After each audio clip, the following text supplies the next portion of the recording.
après 3 jours de perturbations. Une grève du transport en commun, c'est pas acceptable. La STM et le syndicat acceptent l'offre de médiation proposée par le ministre mardi, avec l'espoir que les deux parties en arrivent à une entente. On ne peut pas affecter les besoins, souvent fondamentaux, de personnes qui ont besoin de se déplacer pour aller au travail, un enfant qui a besoin d'aller chez l'ergothérapeute, un enfant qui a besoin d'aller à l'école pour ses examens. Encore mercredi, sur le terrain à Montréal, nous avons pu constater que le quotidien de milliers d'usagers a été perturbé. Le monde doit s'entendre parce qu'il y a un enjeu important qui brime vraiment beaucoup de monde. Je travaille à tous les jours, mais quand c'est fermé, ça nous coûte de l'argent et de l'argent et de l'argent. Un taxi!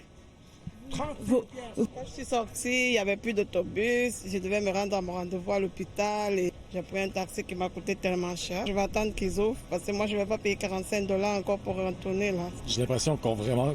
C'est les travailleurs qu'on se fout des travailleurs présentement. Tu sais, la F1, ça va être encore maintenu. Maintenant, je commande Uber. Ah oui, pourquoi? Parce que je viens de sortir de l'école depuis midi. Je ne peux pas attendre jusqu'à 3 heures. Je me sens gêné. J'ai raté 2 jours de travail. Pourquoi? 2 jours, il n'y a pas de métro. Plusieurs employeurs ont en effet dû réorganiser les quarts de travail de leurs employés. On a pris les employés qui habitaient le plus proche, on n'a pas eu le choix pour ouvrir le reste.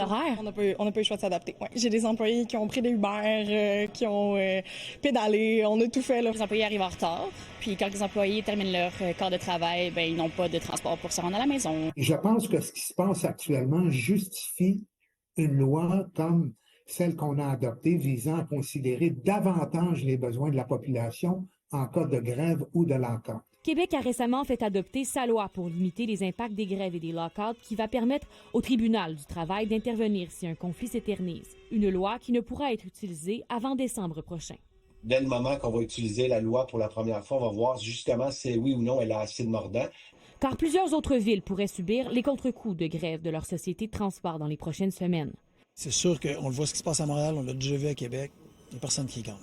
À Québec, le RTC menace de déclencher une grève générale illimitée et à Trois-Rivières, les chauffeurs ont entrepris mercredi des moyens de pression qui pourraient perturber les activités des Jeux du Québec. Anne-Sophie Jobin, TVA Nouvelles, à Montréal.